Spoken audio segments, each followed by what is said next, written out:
Partout où nous regardons dans l'univers, nous trouvons de l'ordre et de l'organisation. Des galaxies éloignées au plus profond de l'atome, nous apercevons des systèmes très ordonnés.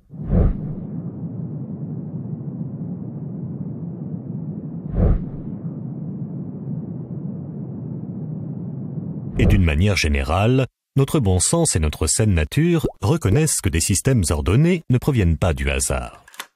Par exemple, dans notre vie de tous les jours, nous rencontrons ce genre de système tout autour de nous.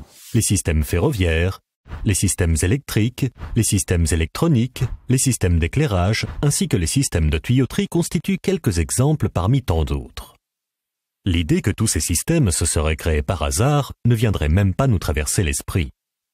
Car, confronté à l'organisation complexe qui domine dans tous ces systèmes, notre raison reconnaît naturellement que le hasard ne peut pas être impliqué.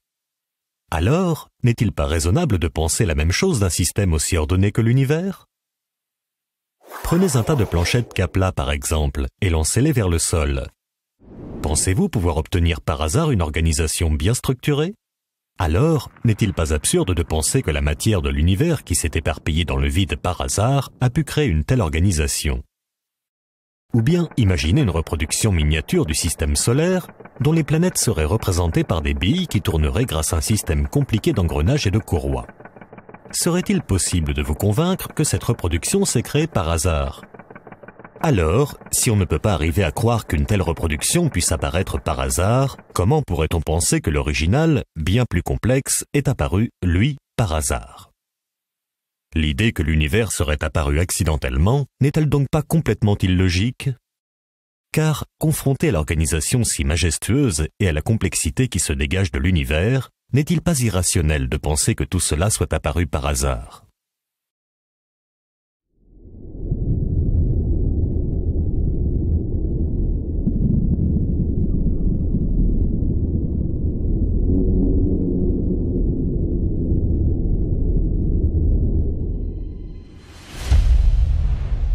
Toute espèce vivante est composée de milliards de cellules environ 1000 fois plus petites que les dernières phalanges de votre main. Ces cellules représentent la base de la vie et sont considérées comme la forme de vie la plus basique et la plus simple. Malgré tout, si on pénétrait par l'un des orifices d'une cellule vivante, on découvrirait un monde d'une complexité ahurissante sous le règne d'une technologie très avancée. Toutes sortes de machines semblables à des robots se présenteraient à nos regards dans toutes les directions. Par exemple, les molécules appelées kinésines ressemblent à des robots avec des jambes et des bras. Un peu comme des facteurs, leur rôle est de délivrer des paquets de protéines d'une partie de la cellule à une autre.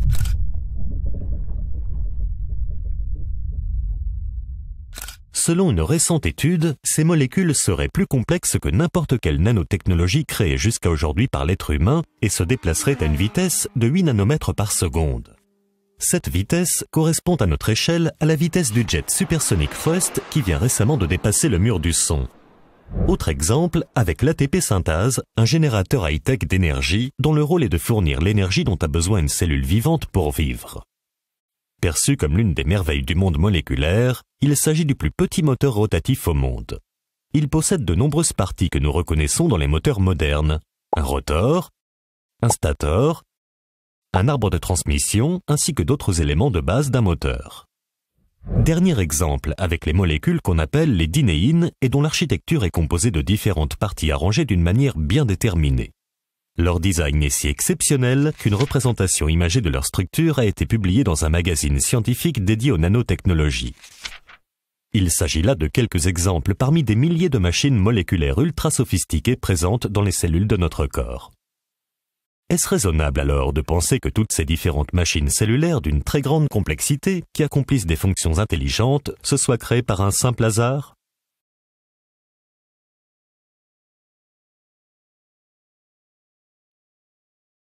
Avec ce qui a été découvert par la biologie moléculaire et ce qui a été découvert par la génétique, je connais plusieurs scientifiques célèbres en France qui sont tellement impressionnés par ces données, de ces nouvelles disciplines scientifiques, qu'ils admettent maintenant qu'ils croient en Dieu. Je connais plusieurs personnes qui étaient matérialistes auparavant et qui disent maintenant qu'elles sont forcées de croire en Dieu du fait de ce que nous connaissons aujourd'hui concernant l'organisation de la vie et l'organisation du génome et d'autres choses similaires. Parmi les plus grandes découvertes scientifiques du XXe siècle, il y a la découverte de la molécule d'ADN, célèbre pour son design remarquable en forme de double hélice. Cette molécule est un système de stockage d'informations, tout comme un disque dur, mais beaucoup plus complexe et sophistiqué. Par exemple, tandis qu'un disque dur stocke des données à la surface, la molécule d'ADN, quant à elle, stocke l'information en 3 dimensions. En termes de capacité, cette fois-ci, on estime qu'un gramme d'ADN pourrait stocker 455 milliards de gigaoctets de données, ce qui dépasse de loin la capacité des disques durs les plus avancés. Mais le plus impressionnant est sans doute la densité de la molécule d'ADN. Cette molécule est si compacte qu'on estime que si l'on alignait côte à côte tout l'ADN présent dans notre corps, la longueur atteindrait 100 fois la distance entre la Terre et le Soleil. L'ADN est donc une banque de données incroyable qui surpasse de loin n'importe quel système de stockage inventé par l'être humain jusqu'à ce jour. Mais vous n'êtes pas au bout de vos surprises. Chaque seconde, des milliards de machines moléculaires copient votre ADN en molécules d'ARN afin de créer par la suite des protéines. Dans ce processus de création de protéines, divers éléments chimiques travaillent ensemble en parfaite coordination. Lorsque vous voyez divers éléments électroniques travailler ensemble avec harmonie, comme des machines robotisées dans des usines par exemple, pourriez-vous penser une seule seconde que cela provient du hasard? Alors, comment penser cela lorsque l'on voit quelque chose de similaire dans une cellule vivante? L'idée que cela pourrait être le fruit du hasard est tellement illogique que même l'athée le plus influent du XXe siècle l'a reconnu. Après avoir milité pendant 54 ans en faveur de l'athéisme, le célèbre philosophe anglais Anthony Flew fut si stupéfait par ce processus de création des protéines qu'il accepta l'existence de Dieu en 2004. Je pense que les récentes découvertes autour de la molécule d'ADN ont montré une complexité tellement incroyable dans les arrangements qui sont nécessaires pour produire la vie, qu'une intelligence doit forcément avoir été impliquée afin de permettre à ces éléments chimiques, si différents les uns des autres, de travailler ensemble.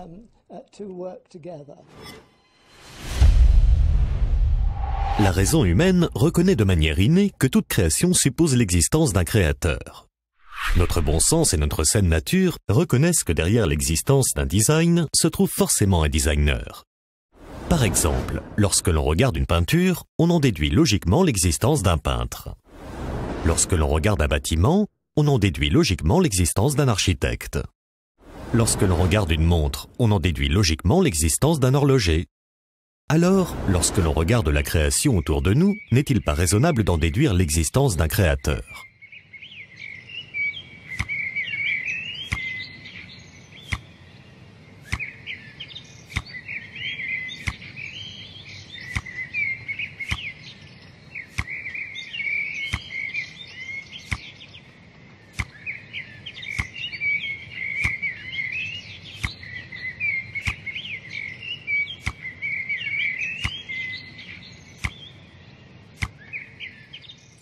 Depuis Darwin, cette logique est en revanche remise en cause par la théorie de l'évolution. Au XIXe siècle, le biologiste Charles Darwin avait émis l'hypothèse que les formes qui existent partout dans la nature pouvaient s'expliquer de manière naturelle sans faire appel à l'idée d'un créateur. Cette hypothèse de Charles Darwin donna ensuite naissance à la théorie de l'évolution. Selon cette théorie, tous les êtres vivants auraient évolué petit à petit, avec le temps, par de petites modifications successives, à l'aide de 2 mécanismes naturels: les mutations génétiques et la sélection naturelle. Aucun créateur ne serait donc à l'origine des espèces vivantes, car ces 2 mécanismes auraient le pouvoir de faire évoluer une espèce vers une autre. Alors, est-ce raisonnable de penser cela ? La sélection naturelle est un processus simple qui stipule que les êtres vivants qui s'adaptent le mieux aux conditions naturelles de leur environnement vaincront et survivront, tandis que ceux qui n'y arrivent pas disparaîtront. Autrement dit, selon la théorie de l'évolution, La nature sélectionne naturellement les espèces les plus adaptées à leur environnement pour les faire survivre et sélectionne naturellement les espèces les moins adaptées à leur environnement pour les faire disparaître. Par exemple, si une gazelle court plus vite qu'une autre, elle échappera plus facilement à un guépard et aura plus de possibilités de survivre car elle aura été plus adaptée à son environnement. C'est ce qu'on appelle la survie du plus apte. Néanmoins, au fil du temps, il restera seulement des gazelles qui courent plus vite et aucune nouvelle espèce n'apparaîtra. Car le fait que des gazelles qui courent plus vite que d'autres survivent parce qu'elles sont plus adaptées à leur environnement ne va pas les faire évoluer vers une autre espèce. Conscient de cela, Darwin avoua lui-même dans une lettre que la sélection naturelle toute seule n'avait aucun pouvoir de faire évoluer une espèce vers une autre. Darwin lui-même, dans une lettre conservée à la Bibliothèque nationale d'Angleterre à Londres, une lettre dont je possède d'ailleurs une photocopie, Darwin a déclaré très clairement qu'il était conscient d'avoir échoué à expliquer l'évolution. Je cite Darwin. « Je crois en la sélection naturelle, non pas parce que je suis capable de prouver dans tous les cas qu'elle a changé une espèce en une autre, mais parce qu'elle regroupe et explique bien, selon moi, dit Darwin, une multitude de faits dans la classification, l'embryologie, la morphologie, les organes rudimentaires, la succession géologique et la distribution. » Fin de citation. De cette façon, Darwin a avoué que l'évolution ne pouvait pas être expliquée par sa théorie. En sachant que la sélection naturelle n'avait aucune possibilité de faire évoluer une espèce vers une autre, les évolutionnistes, après Darwin, ont estimé que les espèces avaient évolué par le biais de mutations génétiques. Les mutations génétiques sont des altérations de certaines régions de l'ADN qui surviennent par exemple à cause de rayons X ou de radiations atomiques. Elles sont connues généralement pour avoir des effets destructeurs sur une espèce, comme des malformations, car ce sont des accidents qui détériorent les nucléotides qui composent l'ADN. Mais il y a pire, des mutations génétiques chez les animaux. Les chattes ont donné naissance à des petits qui n'entendent pas. Des rats ont mis au monde des rats très gros, de dimensions tout à fait inhabituelles, et ces animaux géants sont aveugles. Voici Zezeriama, tel qu'on le connaît au Japon depuis toujours, et voici un papillon de la même espèce victime de radiation à Fukushima. Les ailes sont atrophiées, les antennes, les pattes, les yeux sont déformés. Ces papillons proviennent de la zone radioactive de Fukushima. Ils ont subi de graves mutations génétiques et le plus étonnant, ils les répandent en se reproduisant. Au début de l'étude, 12% des papillons sont atteints de malformations. À la seconde génération, ils sont 18%, plus d'un tiers à la suivante. En laboratoire, les scientifiques japonais ont recréé les conditions de Fukushima. Les malformations sur les papillons cobayes sont identiques, le constat alarmant. En revanche, les mutations génétiques peuvent être, par moments, bénéfiques et par conséquent aider une espèce à survivre. Mais comme l'ont affirmé de nombreux généticiens, elles sont quasiment toujours nuisibles et donc rarement bénéfiques.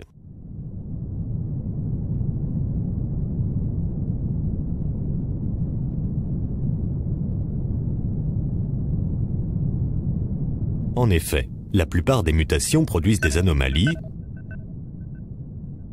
des maladies, des détériorations de la viabilité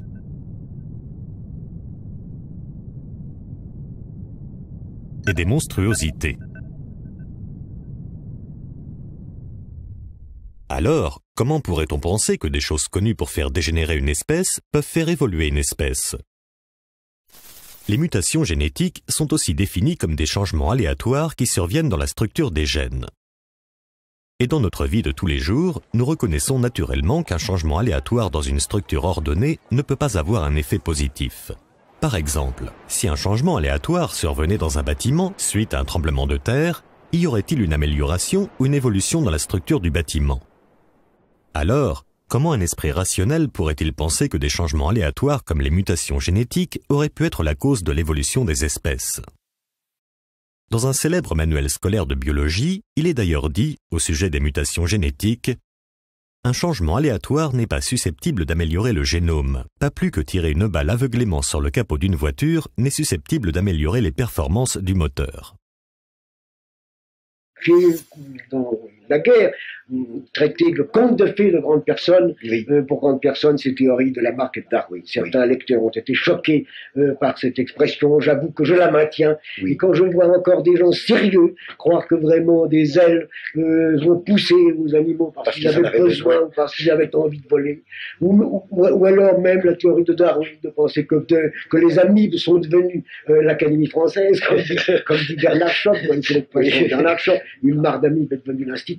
Et bien, c'est tout de même difficile de penser que ça s'est formé à coup de variations tout à fait accidentelles. Oui. J'avoue que vraiment, ça me paraît enfantin, et on aura du mal à en débarrasser la science. Voilà quel est mon avis secret. Oui. Car en effet, ces théories satisfont assez le gros public. Mais c'est une tentation intellectuelle. Tentation intellectuelle, elles sont séduisantes. Oui. Et il est d'ailleurs curieux qu'on n'a jamais même proposé que ça. Lorsqu'on médite réellement sur la complexité et la diversité des animaux qui nous entourent, est-ce vraiment raisonnable de penser qu'ils aient pu apparaître par un simple hasard? Dans un livre sur la biophysique, on apprend même que la technologie humaine est encore très en retard par rapport à la nature. Saviez-vous, par exemple, que la mouche, grâce à 2 petits organes qui contrôlent le battement de ses ailes, arrive à effectuer des manœuvres en plein vol qui surpassent de loin celles effectuées par les avions de chasse d'aujourd'hui? Saviez-vous aussi que les systèmes de chauffage et de climatisation des nids de termites sont supérieurs à ceux inventés par l'homme en termes de consommation d'énergie et d'équipement? Saviez-vous que le système de transmission à haute fréquence des chauves-souris est bien plus efficace que n'importe quel radar conçu par les humains? Saviez-vous qu'une espèce d'éponge marine possède des fibres optiques plus performantes et plus solides que celles conçues par les humains? Comment se fait-il que le monde naturel soit doté d'une infinité de systèmes parfaits et de technologies remarquables qui surpassent amplement les systèmes et technologies créés par les humains? Les espèces vivantes sont même si complexes que de nombreux ingénieurs s'inspirent aujourd'hui du monde naturel pour développer de nouvelles technologies. Saviez-vous, par exemple, qu'un télescope à rayons X a été conçu en imitant l'œil du homard? Car l'œil du homard est composé, sur certaines espèces, d'environ 3000 facettes carrées réfléchissantes formant un réseau optique avec un champ de vision de 180 degrés.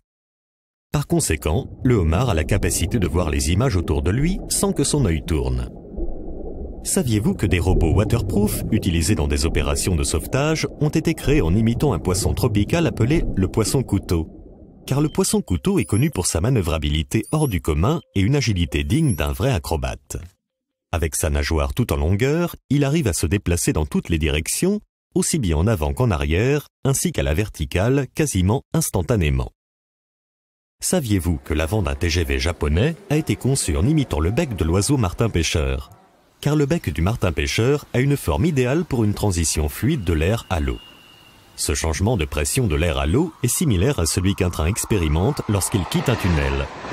Les ingénieurs japonais ont donc décidé de reconstruire l'avant du train en reproduisant le design du bec du martin-pêcheur, ce qui a permis de réduire le bruit des trains, mais aussi leur consommation d'énergie de 15%. Saviez-vous aussi que la surface la plus imperméable qui existe a été créée avec des soies d'araignée?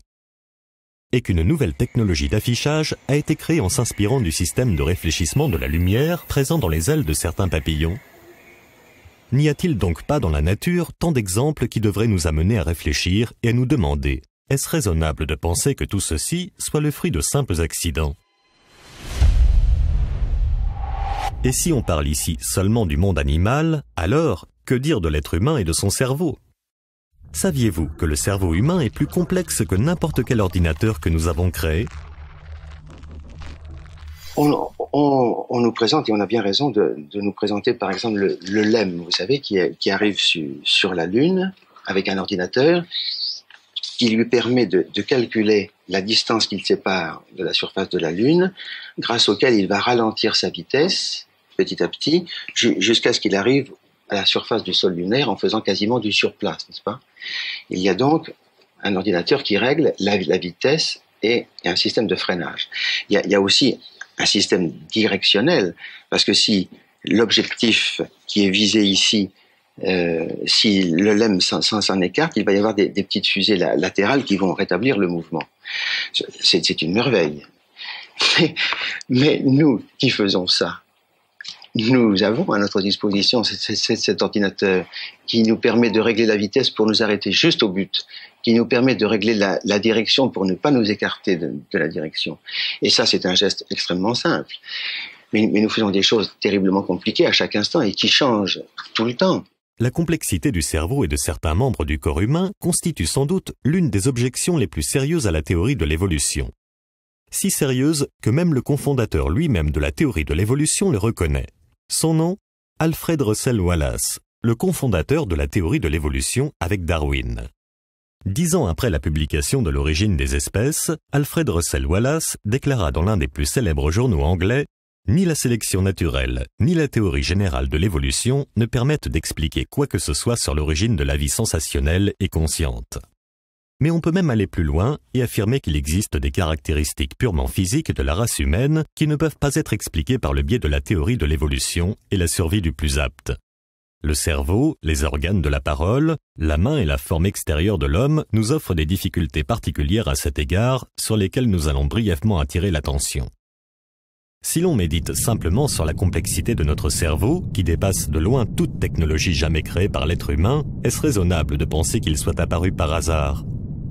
Si l'on médite sur sa composition avec des centaines de milliards de neurones et ses impulsions électriques circulant à une vitesse d'environ 100 mètres par seconde, comment un esprit rationnel peut-il penser que cela provient du hasard ? Comment imaginer, par exemple, qu'un système si complexe que le système nerveux central, constitué d'un réseau très ordonné de milliards de neurones, aurait pu émerger par hasard par de petites modifications successives accidentelles ? Et que dire de la conscience ? Comment des lois physiques et des réactions chimiques aléatoires auraient-elles pu donner naissance à l'intelligence, à la morale et à la conscience ? Pour beaucoup, prétendre que la conscience provient métaphoriquement parlant d'un tas de terre et de cailloux est une absurdité inconcevable. Lorsqu'on médite réellement sur nous-mêmes et sur notre corps, n'est-il pas difficile de croire que toutes ces perfections est le résultat de simples accidents ? Saviez-vous, par exemple, que notre corps est composé de plus de 100 000 km de vaisseaux sanguins, d'environ 25 000 km de bronches, de 800 millions d'alvéoles, de 10 000 bourgeons gustatifs, de 250 récepteurs sensoriels par centimètre carré de peau, de plus de 600 muscles, de 10 à 25 millions de récepteurs olfactifs et de 100 000 milliards de cellules.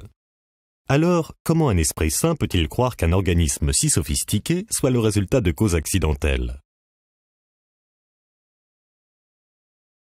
Moi, je ne peux pas arriver à penser que par une série de petites mutations fortuites, les êtres les plus compliqués, les êtres supérieurs se sont formés. Remarquez, le problème est peut-être moins affolant pour un botaniste que pour un biologiste. Il l'est encore davantage. À vous trouver. Mais j'ai l'impression quand même qu'il est moins terrible de se demander comment s'est formé un chêne ou un sapin que de se demander comment s'est formé un homme.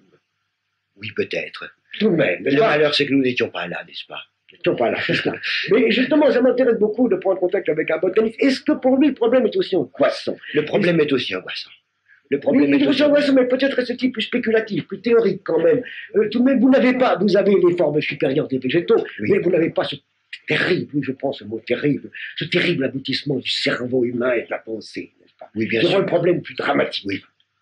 Donc chez vous, le problème est moins dramatique quand même. Peut-être parce que des champignons, des végétaux aussi primitifs que les champignons, par exemple, posent moins de problèmes. Moins de problèmes. Des oui. animaux qui sont doués d'un organisme extraordinairement différencié. Oui. Le passage du champignon quand même au chêne oui. doit être quand même pour vous moins effrayant que le passage d'un ver de terre à l'homme. Je ne sais pas. Non, vous ne le savez pas. Je ne sais pas. Je ne sais pas, c'est aussi incompréhensible. C'est incompréhensible. C'est aussi incompréhensible. J'aime bien ce mot car c'est vraiment pour l'instant ma conclusion. Aujourd'hui, en France, il est communément accepté que la théorie de l'évolution est un fait scientifique prouvé et que seuls les ignorants la rejettent. Pourquoi ? Car la théorie de l'évolution est aujourd'hui la théorie dominante et officielle au sein de la science pour expliquer l'origine de la vie. Par conséquent, tous les manuels scolaires, les publications scientifiques, ainsi que les programmes scientifiques télévisés sont rédigés par les partisans de la théorie. Du coup, beaucoup de personnes pensent que cette théorie est un fait scientifique prouvé et que la remettre en question relève de l'ignorance ou de l'intégrisme religieux. Néanmoins, ce que la majeure partie de la population ne sait pas, c'est que si la théorie de l'évolution reste aujourd'hui la théorie officielle au sein de la science, ce n'est pas parce que les preuves scientifiques sont abondantes à son sujet ou bien parce qu'elle a été prouvée par des preuves logiques et cohérentes. Au contraire, Si cette théorie est acceptée de manière universelle au sein de la communauté scientifique, c'est simplement parce que la seule alternative pour expliquer l'origine de la vie est l'idée d'une création surnaturelle et que la science ne peut pas l'accepter. En effet, la science aujourd'hui, pour expliquer l'origine de la création, accepte uniquement des hypothèses naturelles qui peuvent être testées et observées dans un laboratoire. Dans un manuel publié par l'Académie nationale des sciences américaines, on peut lire « Parce que la science est limitée à expliquer le monde naturel au moyen de processus naturels, elle ne peut pas invoquer des causes surnaturelles dans ses explications. Les scientifiques sont donc contraints à interpréter les données d'une certaine façon et ne peuvent en aucun cas évoquer des causes surnaturelles pour expliquer l'origine de la création. Donc, étant donné que la théorie de l'évolution est la seule explication naturelle possible concernant l'origine de la vie, alors toutes les données scientifiques vont nécessairement être interprétées suivant le scénario de l'évolution.